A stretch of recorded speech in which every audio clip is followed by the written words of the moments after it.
This is not for everyone.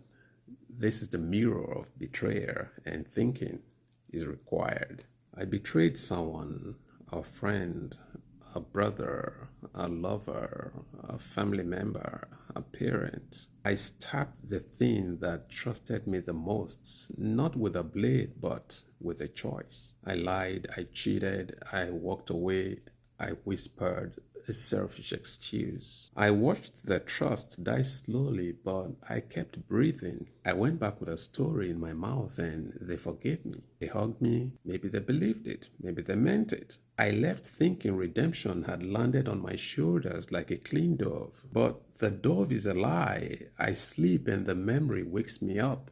I see their face and the knife twists. I hear their laughs and my throat tightens like a noose. I do good, I give, I smile. But inside me, the judge is bloodthirsty. He spits sentences I never paid for. And I stand there, confessing, eager for more flogging. Why do I punish myself long after the sentence ended? Forgiving is easy for the forgiven, but almost impossible for the forgiver. They release you.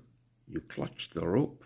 Listen, there is a cruel arithmetic to this. The person you hurt walks out of the room and breathes. They rebuild, they marry, they laugh, they leave. You're the one who cannot leave. You're the ghost in your own life. You wear guilt like a garment stitched from your worst choices and parade it in front of strangers as humility.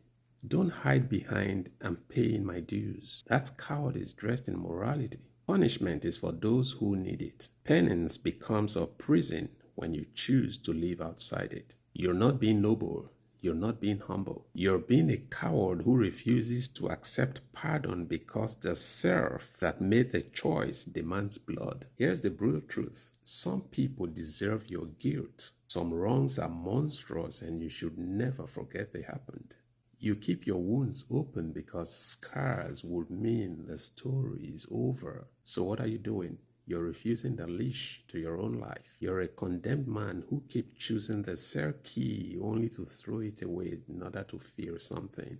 You call it conscience. I call it cowardice. If they forgave you, truly forgave, then the merciless thing to do is accept it and stop killing yourself slowly. Not because you don't deserve weight, but because living crushed under your own righteous boot is not penance. It's punishment for no one but you. You betrayed, you hurt, you said sorry, they forgave. If you keep beating yourself, you're not honoring them. You're punishing them with your absence, your silence, your refusal to be whole again. You're dragging your name into your coffin every time you refuse to leave. So look at the mirror properly. See the villain, see the victim, see the coward. Own it.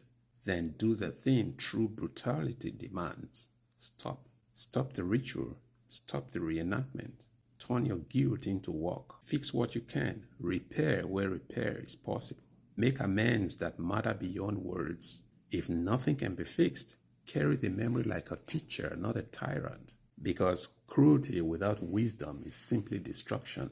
If you insist on being murderous to yourself, at least be intelligent about it. Let your remorse forge you into someone who makes restitution instead of someone who dies on the altar of perpetual punishment. Wake up, live, be that person who deserves the forgiveness you were given.